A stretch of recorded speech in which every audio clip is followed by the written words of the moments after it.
Greetings, everyone. Welcome to the daily dose of inspiration and practices to awaken the leader within so that people pursue sovereign choices and live into wholeness. I'm Janet Harvey, and I'm excited to be here every day for 5 minutes and forever on Facebook Live and YouTube. And my purpose today is to talk about being the cause of life on purpose by being the cause of evolution. One of my favorite people that in history that we've all been exposed to is Martin Luther King. And a wonderful film by the name of Invictus is also has a companion poem by a man named William Henley. And the final two lines in the poem are, "I am the master of my fate, and I am the captain of my soul." And for me, this really captures the essence of evolution and the notion that it's not something that happens to us. And while it's certainly true that the planet is evolving and the cosmos is evolving, if we examine the images that we see coming back from satellites and ships that have been launched, what an amazing human ingenuity, a great example of evolution. While all of those influences are true, what I mean when I say be the cause of evolution is more the internal process that each of us has a responsibility and, frankly, a privilege to navigate in our lives. When I am the master of my fate, it means that I have a choice, that I can be in charge of the relationship I have to the conditions of my life. I might not be able to change all of my conditions. I was born at a certain part of the planet, and I either do or don't have privilege. I either do or don't have access to resource. Our conditions are our conditions.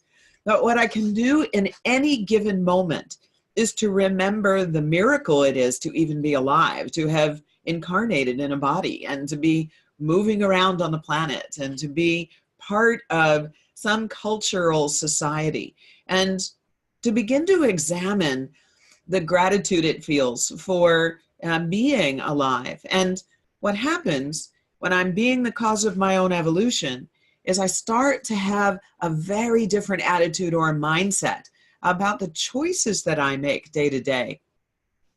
I ran a little experiment for myself during the holidays to see if I could stay alert and awake to each experience that I was having as the day went by. From the moment my eyes opened and it was time to get out of bed until I went to sleep. Could I be alert and aware of the taste of the food I was eating? Could I pause any of the inner chatter in my head and really be fully available for a person that I was sitting down and having a chat with? Was I able to quiet?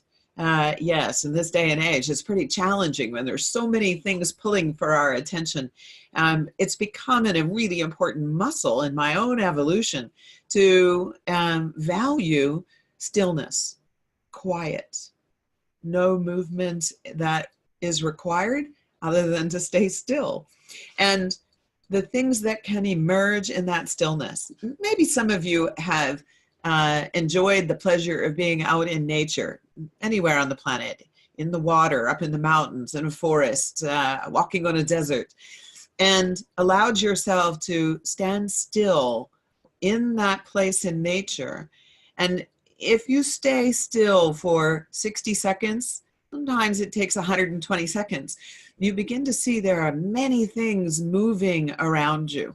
I have a great friend who actually is Native American. That's U.S. First Peoples vocabulary. And she is very attuned to the rhythms of nature, to the evolution of nature. And she's able to help me see in the world insects. And insects fly at different altitudes, always pretty much around us. Maybe not me, I'm a little short. But absolutely accessible to our awareness, to be alert to all of that going around us requires that we stand still. And so evolution in my consciousness, evolution in my presence, evolution in my understanding that I'm never alone. I'm always walking in the world with community, and community of all things that the world has made available to us on planet Earth.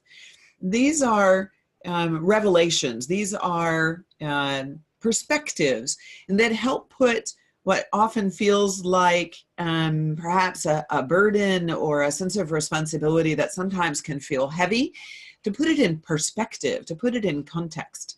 A spiritual teacher once told me that we're really as insignificant as the grain of sand, as if the world was a whole beach, as we are to be the whole beach.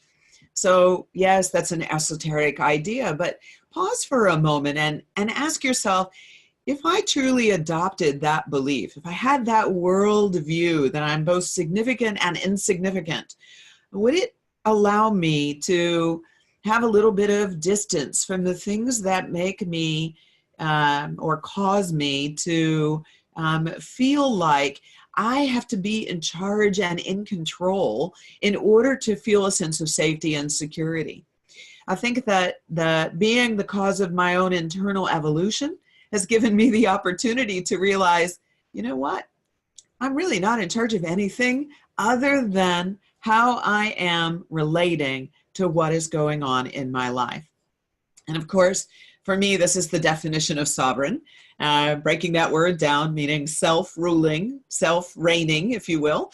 And the bigger question then becomes, how do I choose? And what is my evolution and my understanding of how do I choose in a way that has integrity to who I am, to the uniqueness of who Janet Harvey is, and for each of you to say, who am I? What is it that I deeply respect and honor in who I am in each choice that I make, in every moment of each day? That's being the cause of our own evolution. So a couple of practices, I promise each day to give you those. One is to do the little experiment that I did during the holidays, which I found highly enlivening and really actually quite funny. How many times I am not alert or awake to the things that I'm doing. Do you remember the last time you went to the grocery store and you didn't remember driving there? Yes, we're all guilty of that. How much more enlivening life is, how much more vital the experience is when we are conscientious and purposeful about being alert and awake to the experience we're having moment to moment. So that's one practice to play with today. Another practice that you might play with is write a statement that says who you are. For me, I am visionary, writer, speaker, coach, awakening the leader within so that people pursue sovereign choices and live into their wholeness.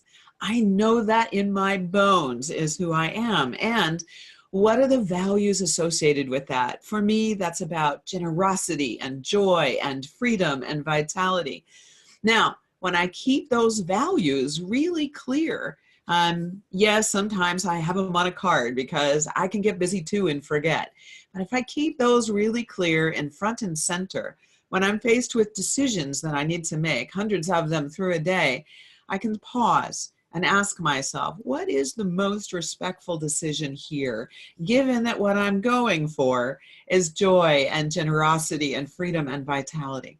So those are the two practices. Have fun today. Thank you very much for joining us. And this is Janet Harvey, being the cause of life on purpose for everyone. Until tomorrow.